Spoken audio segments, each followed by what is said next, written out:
What is the college football equivalent of scheduling that? Oh, like a really good option team. Really good option. I was thinking like when you're a Power 5 and for some reason you go on the road to play, like UCF on the road or something. It's like, why did you do this? I was going to say Colorado playing North Dakota State, but That's yeah, a good one. It's a great one. You don't know what kind of trouble you're getting yourself into. Carolina going up to App State in the near future, right? That seems dangerous. Is that still on there? Yeah, I can't remember if it's on or off. Let me double check. Yeah, Tyler will. Tyler, you don't have that saved in your super brain over there. There's been so many changes and things. But honestly, though, I thought I made it because the on-air sign is not on. It's not on? Okay. No. We're working on that. So, that's a known issue? Yeah, that's an issue. Okay. I mean, I know it's an issue now, but I just didn't know it was a known issue. I thought I was breaking some news here. Road trip to Boone in 2033. You can get out of it by then. Is this like is it a 3-for-1? Because they got 3 games with App State all at home, and then that one game on the road in 2033. Well, even the home game against App State, you're like, why? You know? Yeah, it's hurtful. 2019. The one where Wes nailed the number of Ryan Helinski pass attempts, 57, I think. Wow, 57. And they lost. Yeah, bad. Speaking of losing, I got us way off the rails. You never right want for that to be the segue. Gamecock fans. Another not fun weekend watching Gamecock baseball on the road at Tennessee, taking on the number 1 team in the country. We talked about Thursday's game in here on Friday, and Friday night started off pretty good. Garrett Gainey had a decent run through 5 innings, and then wheels kind of came off there, and then we know kind of what's been the deal with the bullpen, and unfortunately the offense as a whole just was not able to measure up through the entire weekend, but particularly in the late stages of that game. And you come in here with now a 6-game losing streak, getting set for the SEC tournament tomorrow against Alabama. I mean, and obviously the Georgia series was, it was tough. They did not play well, and we try, and I get it. Like, you watch the Georgia series, and if you just watch that series, you're like, man, they could easily get swept if they go to Knoxville and play a similar way. But you try really hard not to be too caught up in the moment and be like, this is baseball. Even though on paper what you just saw makes you think this could happen, it doesn't really always play out the way it did just from that small sample size. And, then they go to Knoxville and have the absolute worst case scenario 2 weeks in a row. And really, you look at it and just the entire perception of what this team is and what this season is or was kind of just shifts in 2 weekends, literally 2 weekends, because I look at it like the SEC, just regular season, it's a marathon.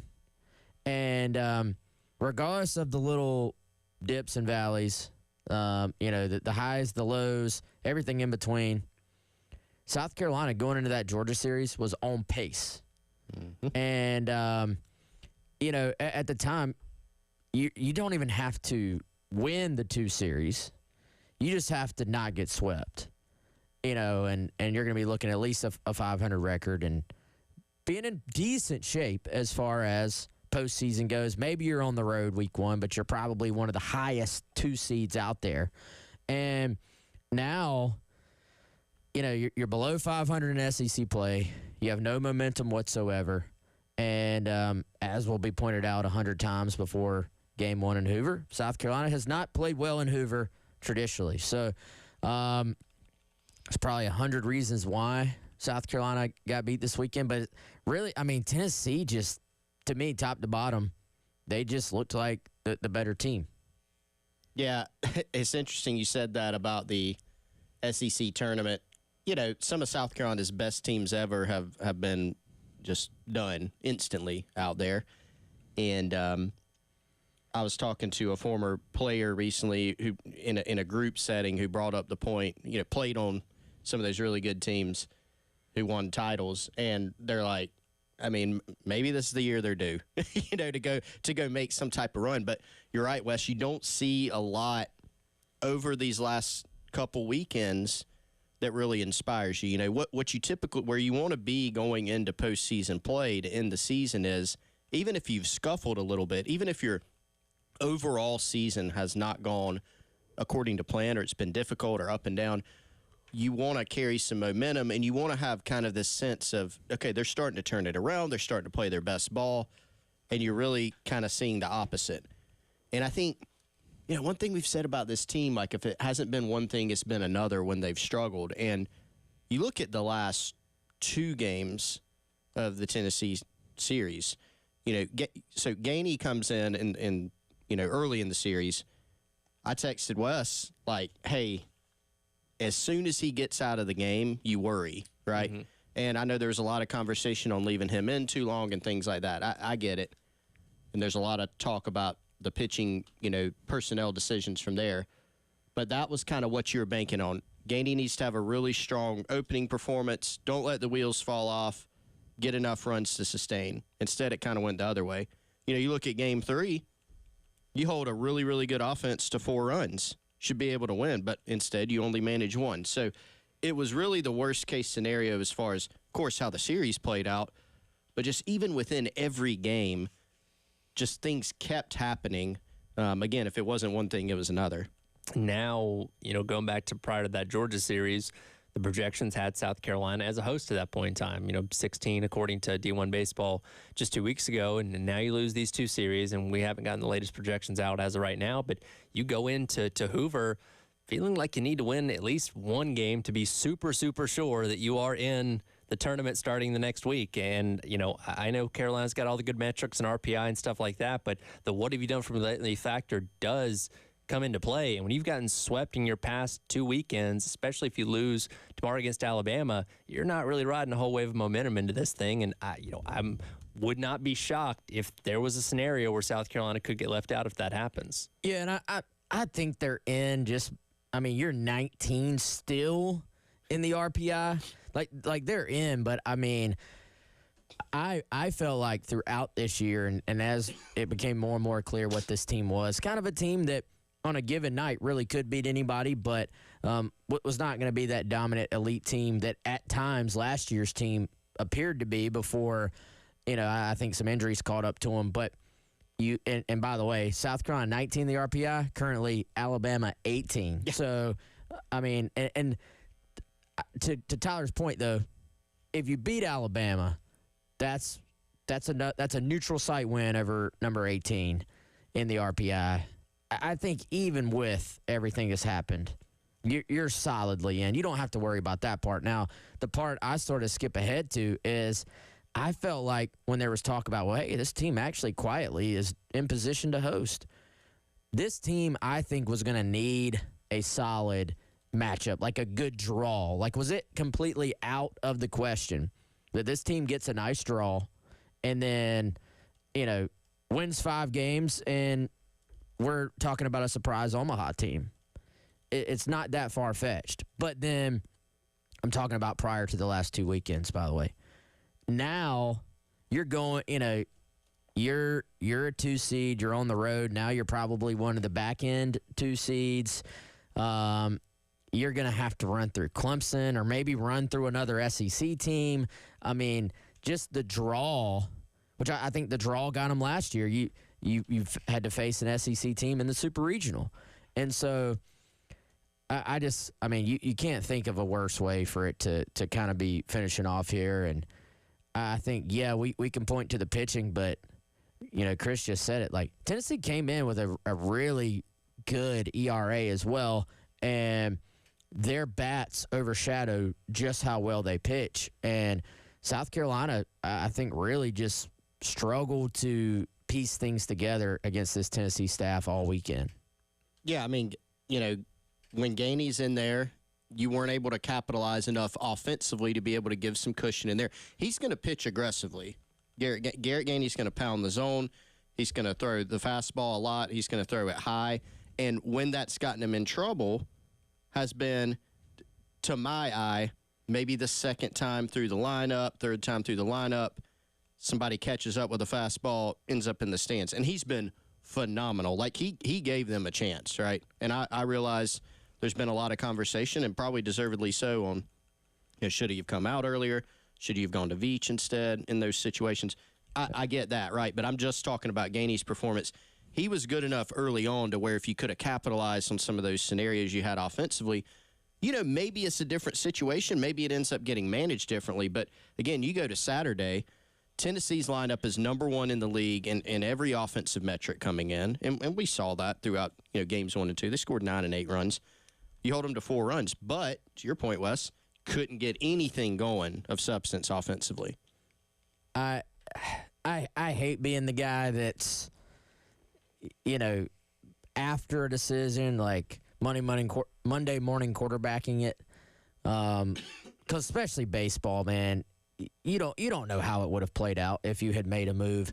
But I thought they would have pulled Gainey before that home run, just because we saw the exact scenario against Georgia last week. And, he gave up a late home run. That they were still ahead, but it was a similar situation. And it felt, and I'll be honest, I was listening to the radio at the time, so I can't say I was visually watching it, but even listening to it, what they were telling us, Derek and Stewart do a great job. You could tell he was kind of at the end of his energy for this day, basically. And this was going to be his last batter. And you're making that decision. All right, do we put it on his shoulders or not? After the way it finished last week, and I've got a completely ready to go Veach, who hasn't had to have any stressful pitches in a while. Man, I don't like the explanation of we wanted Veach to pitch the last 3 to 6 outs of the game. I hate that explanation. You're assuming you're in position to. You're assuming that. But, okay, what if Veach comes in and just flies through? What if he throws 4 pitches in that inning? What if you're sitting there saying he worry about that when you get there, is my point. If you feel like this is going to be the key moment. Now, it's easy to look back and be like, that was the key moment in the game. But then they didn't even go to Veach after the Gainey home run. So I get it. You have a plan going in, and it's very easy to question it now. But I would have loved to see if Veach can get out of it. More to unpack from this, the baseball weekend that was, in the road in Knoxville, losing all 3 to the Volunteers. Coming up is the Gamecock Central Takeover Hour, presented by Firehouse Subs here on the game. This is accurate. This is today's reads.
Welcome back in. It is the Gamecock Central Takeover Hour presented by Firehouse Subs. Tyler Head, Wes Mitchell, Chris Clark along with you here on the game.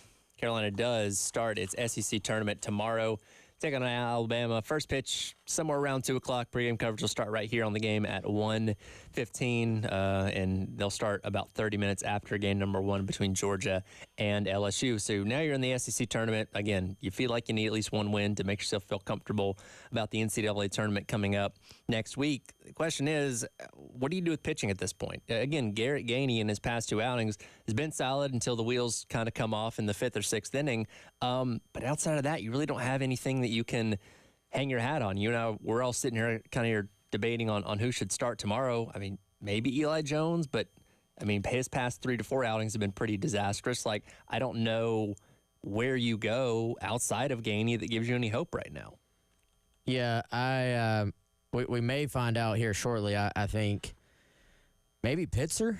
I mean, I'd have to go back and look at the pitch counts. I asked you, Tyler. I don't know why you're asking us. I asked you. You didn't have the answer for me. I'll have it in just a second. No, I asked you who should start.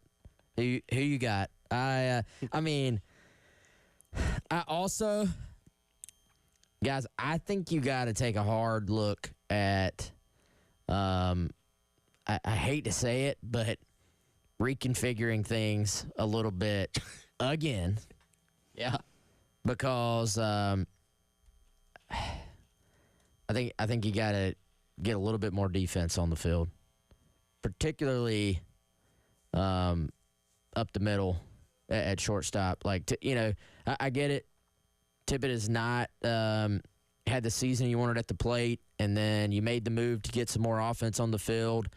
And at the time, it did work a little bit, but this is a big ballpark. You're going to need some range.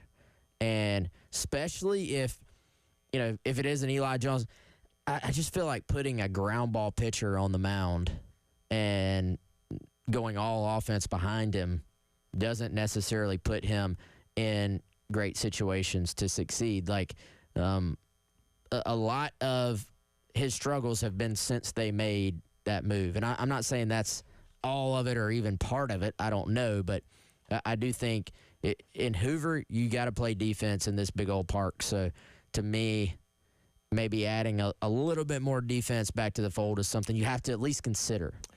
Looking at the numbers from Saturday, no pitcher went over 40 pitches. Eli Jones had 38. So, kind of depending on what they decide to do there. You have a lot of options on the table. But again, I don't really know what the right answer is at this point in time, unfortunately. Yeah, I surely don't know.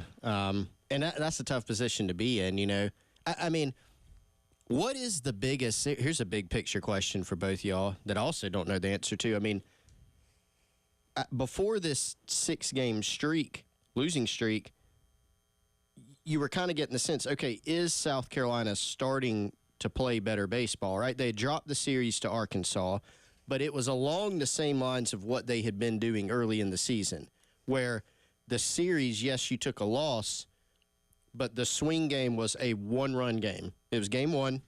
You lost 2-1, right? Then you split the other 2. Well, then you beat Kentucky. On the Sunday game, you run rule them 10-0. So you shut out a really good offense in Kentucky that had not been shut out at all so far that season, and you put up 10 runs and you run rule them and look really good. Then you dominate East Tennessee State. You go on the road at Columbia, Missouri. That's been a difficult place to play. You go win that game. You beat Winthrop. And then the wheels come off. And I don't know, were there signs that was going to happen? It just seems like everything at once where, some of the reconfigurations that they'd put into place that seemed to work kind of just stopped working. And then the pitching staff has become a situation where we're all sitting here going, I don't really know what the answers are, right? So I don't know what the answer is, but how can you get it back on track? I guess you do have to try to tweak things like you're saying, Wes, with the pitching staff and in the field, maybe in the lineup. Well, I think like anything in sports, it's never any one particular thing. And did we see 6 straight losses coming? Some people who have been, trying to burn the thing down all season long will probably say they did. Mm-hmm. But if you say, hey, this team's going to lose 6 straight all season long, eventually maybe you were right. But I think, to me, for much of this season, like I felt like this team was teetering on falling one way or the other. And it was teetering on either everything coming together or teetering on what we're seeing right now. And that's the thing about baseball. You never truly, like, it's such a big sample size sport. You can look awful in a small sample size and then pull it together.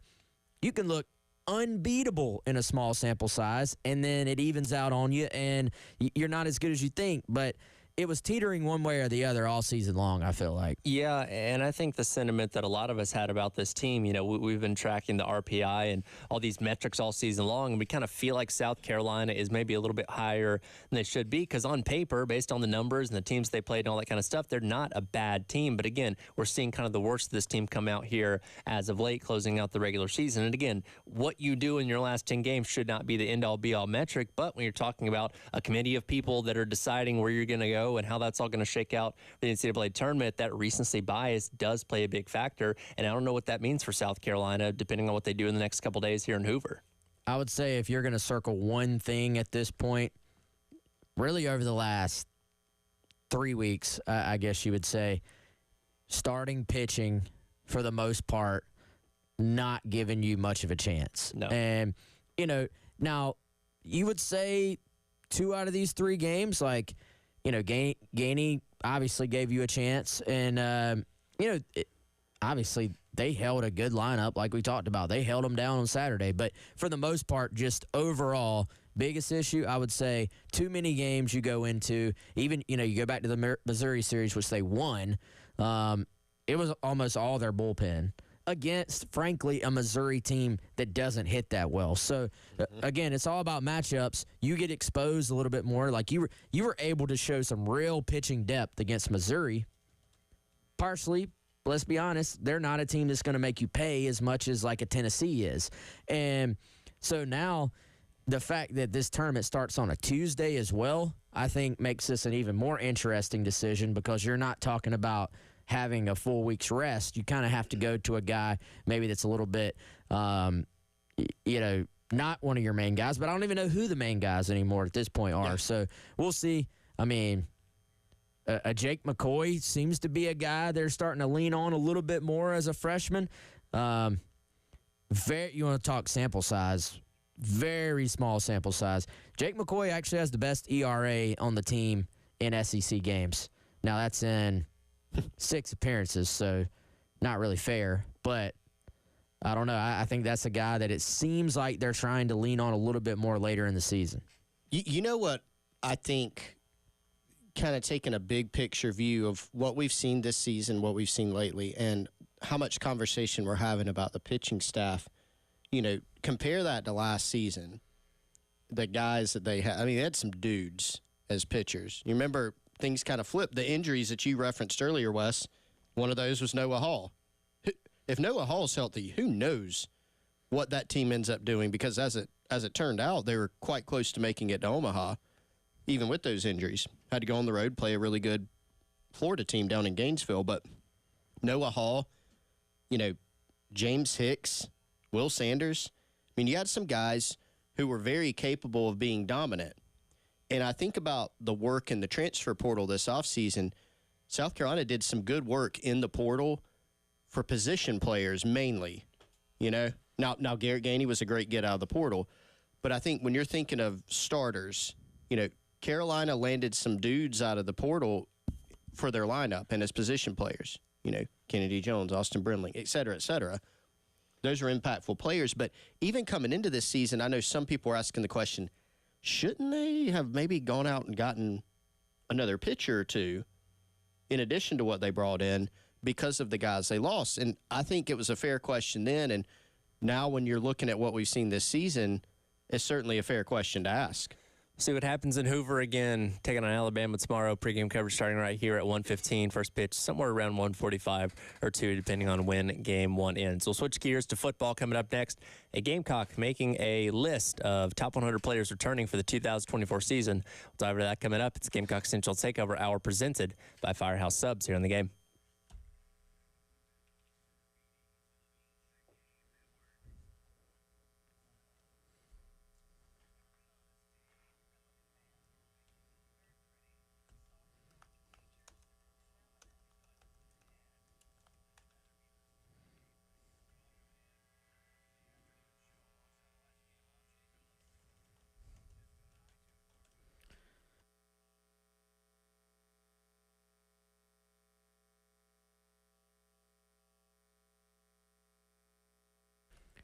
All right, guys, this episode and every single episode brought to you by our friends at Firehouse Subs. Hit up firehousesubs.com or download the Firehouse Subs app. By far the easiest way you can order your lunch. It is almost lunchtime. Hit this rapid rescue to go. Avoid the wait. Order online. Your sandwich is going to be waiting for you right there on the shelf when you walk in. If you want to try something a little bit different and you haven't tried it yet, try this barbecue Cuban sub. It's Cuban roots with a southern twist, including tender smoked pulled pork, freshly sliced Virginia honey ham, melted Swiss, sweet and smoky chipotle slaw, spicy pickle chips, mayo, and a sweet mustard barbecue sauce.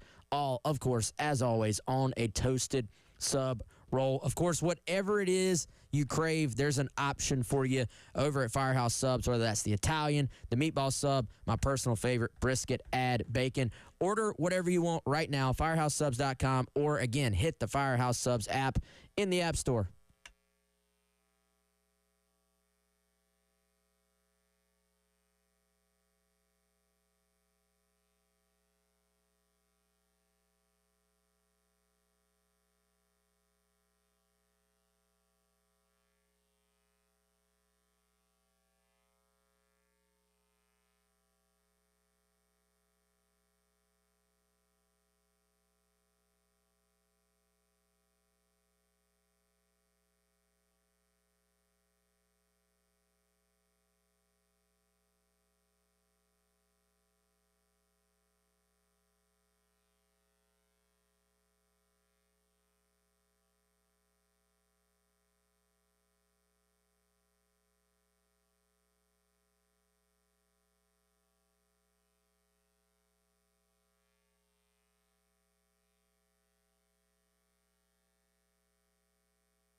Welcome back in. It is the Gamecock Central Takeover Hour presented by Firehouse Subs here on the game. I have to ask, do you guys like or hate countdowns? Neutral. Neutral? Yeah. Colin was opposed to countdowns, Yes, and he did. I did it just to bother him. Which I agree with. Do you know how many Ditto. days we are until the start of the college football season? Well, it depends on a lot of factors here. Are you counting week 0, which you shouldn't? Or are we just talking football in general? Or are we talking South Carolina football? For you, I'll just do South Carolina football. Do you know how many days until South Carolina football? I don't, but I think we're closing in on 100, but we're not quite there yet. 103 days. We are almost at 100. We are entering peak talking season now that spring football is behind us. We're obviously in the month of May where not a whole lot's happening from a football standpoint. So a lot of lists coming out at this point in time. On3 had a pretty interesting list the other day of top 100 players for the 2024 college football season. A lot of names on here that you know. One name here locally, though, did make the list, that being TJ Sanders, clocking in right in the middle at number 51, the top 100 players of the 2024 season. And he's a guy that a season ago, in defense as a whole, struggled. There's no two ways about that. We talked about it all season long. But TJ Sanders, at times, incredible. Like playing against Georgia, a couple sacks there. He was definitely the unquestioned breakout player of the defense, it seemed like a season ago. And going into a year in 2024 where you have a very full defensive line room, he's expected to kind of be that same kind of guy again and potentially the best player on this defense once more. Well, I think it's kind of interesting.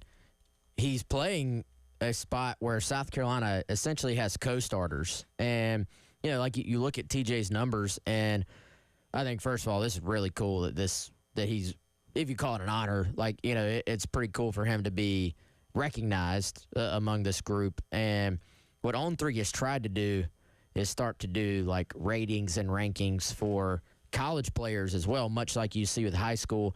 And that really helps to drive, I think, the transfer portal rankings as well, just because there's so many guys in the transfer portal now, you can't just rank them blindly when they hit the portal. You have to have some type of foundation there.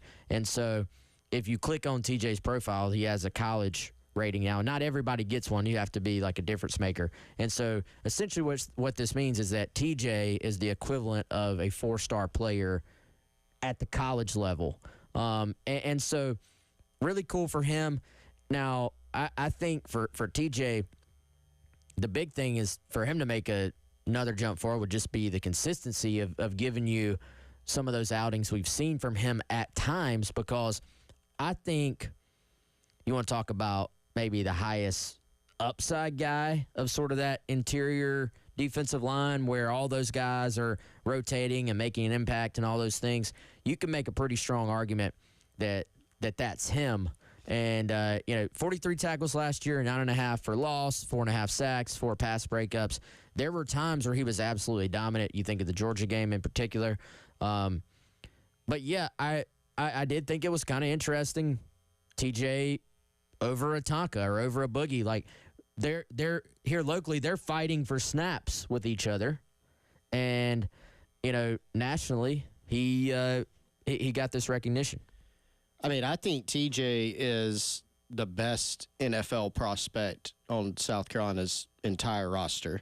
And, I mean, that would fit with this ranking, right? Now, Lenore Sellers is probably first when we're looking long term. But out of this year's draft class. What about Dylan Stewart?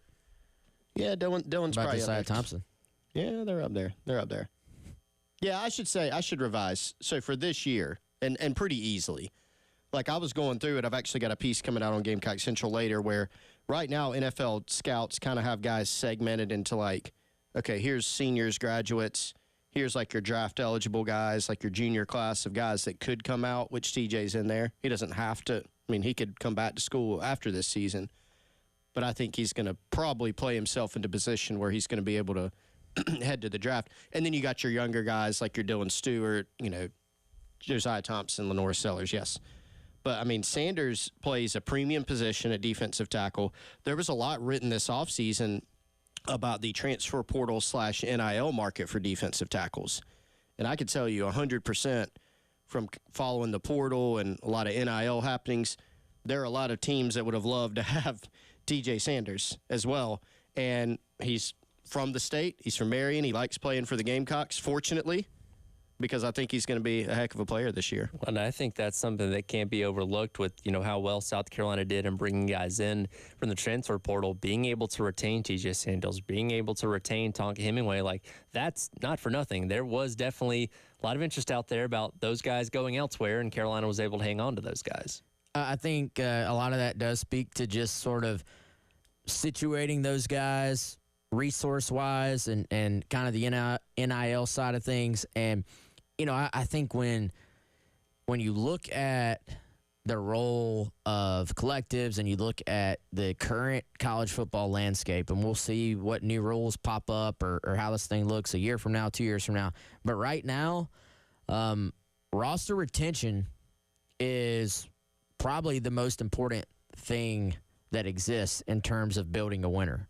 And so you're always going to lose some guys. You're going to lose a guy or two that really could have helped you, I think. But for the most part, you want for your transfers out to be those healthy transfers we talk about as opposed to your difference makers. If you'd have lost, a TJ, a Boogie, a Tonka, if you'd have lost one of these guys up front, then we'd be talking about, not a healthy transfer, losing a guy who was going to make an impact. And so I think at that position, not only was South Carolina able to retain, but then they go out and they add a DeAndre Jules, who we're high on, and then they add a Monkel Goodwine, who I was sort of saying, well, that's a good pick for maybe good pickup for like next year.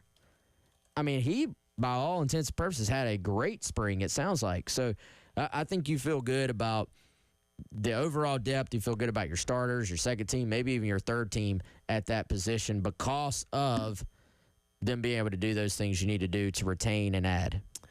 We will play a game of Make Your Case for who we think could end up on this list coming up to wrap up today's edition of the show. But before we do that, as always, got to thank our friends over at Integrated Media, not only for being such great partners, for helping us out with our Game TV setup here, sponsored by our friends over at Shepherd's Glass. And if you have anything done in your home or needed to be done in your home with audio and visual, Integrated Media's got you covered. At your home or at your business, guys. They can do everything from something as simple as mounting a TV to security and cameras, making sure that your internet is outstanding throughout your home or business, no dead spots, or complete home theater. They can do all of it for you. Inside, outside, home business. IntegratedMediaInc.com is where you can go to check out what services they can perform for you, or give our guy Michael a call, 803-948-8327. He's been to my home. He's been to West Mitchell's. They can come out to yours as well. And if you can kind of dream it up from an audiovisual standpoint, they can do it for you. IntegratedMediaInc.com. Make your case. Coming up next, Gamecock Central Takeover Hour presented by Firehouse Subs here on the game.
Welcome back in. It is the Gamecock Central Takeover Hour presented by Firehouse Subs. Tyler Ed, West Metro, Chris Clark along with you for a few more minutes. Going off of our conversation in the last segment of TJ Sanders making top 100 players for the upcoming 2024 college football season, according to On3.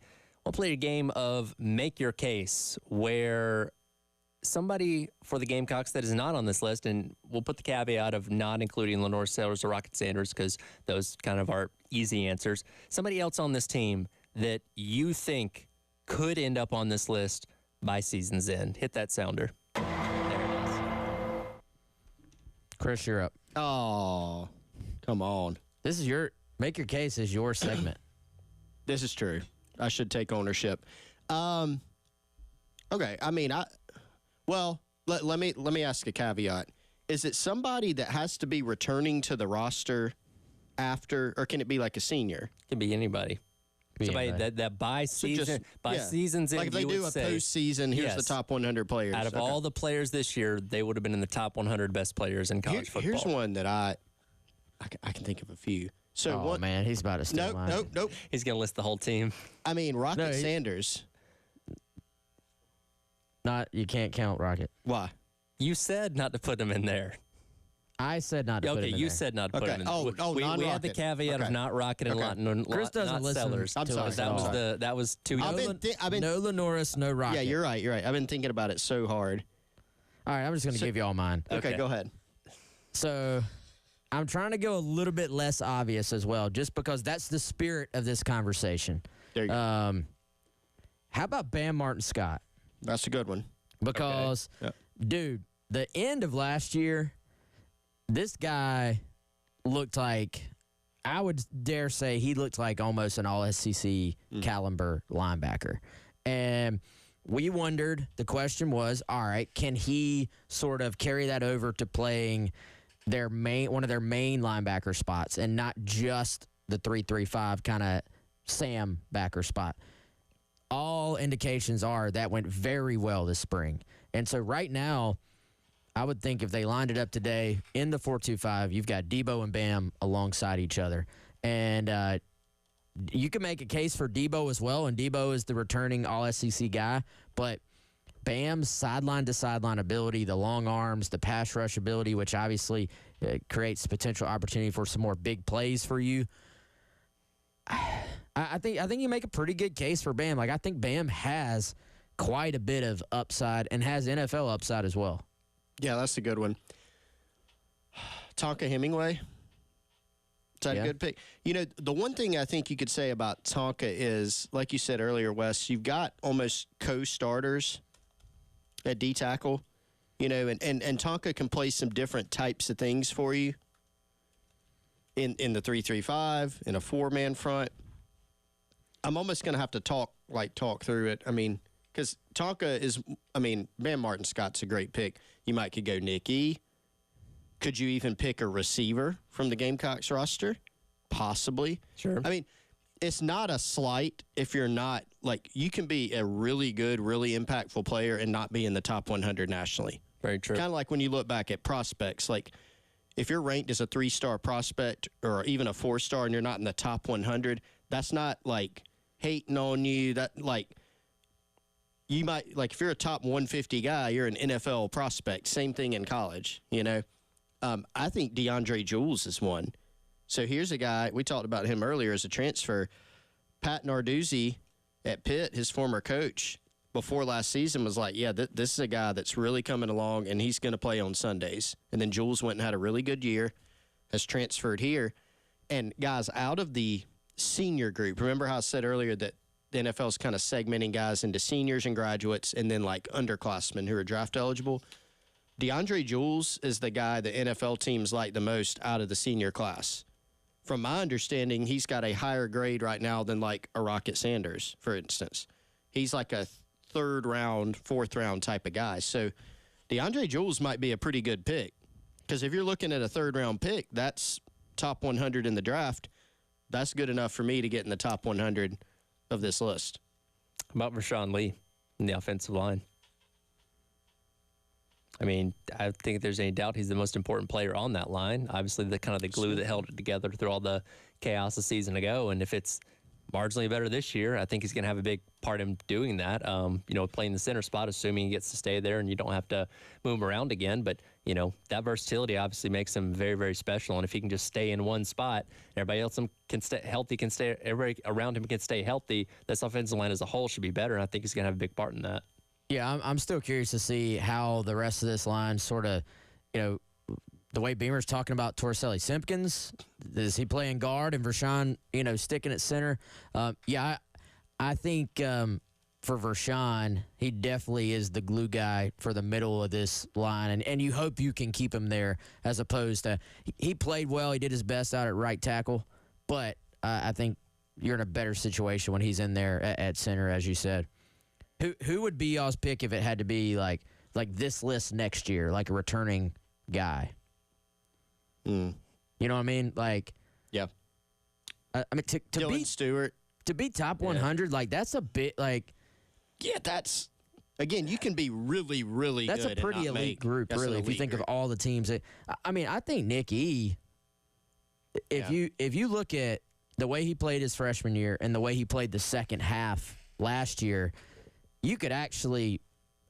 I could make a pretty strong case Nick should maybe be on this list right now. Well, and I think when you're talking about returners, I think this is probably Nick E's last season at Carolina. I mean, truthfully. Yeah. So if we're talking about returning players, I don't know if he'll be returning. True. But I think he could definitely get in there. Like Jalen Kilgore, I think, will be one. For the next season, I think could be on there. Dylan Stewart. Yeah, that's probably your pick. And if you let me put Sellers on there, but you won't. So he'll be on there. I feel like that's just kind of low-hanging fruit, a little bit too easy. Yeah, but he's, you got to put him on there, though. But, I mean, I understand the point of the game. Yeah, a lot of potential. I mean, there's a lot of guys that could be on that list theoretically a year from now, but very cool for TJ Sanders to be on it coming into this season. And again, that's a room in the defensive line that is very full. A lot of talent in there, as you mentioned, Jules, Doc Hemingway, Boogie obviously coming back. So, that is potentially going to be the strength of your defense this year. Yeah, the entire defense should be improved. We'll see what that looks like. I think defensive line and linebackers both can be the strength of this side of the ball. That'll do it for today's edition of the Gamecock Central Takeover Hour presented by Firehouse Subs. Halftime show with myself, Terry Ford, coming up next here on the game.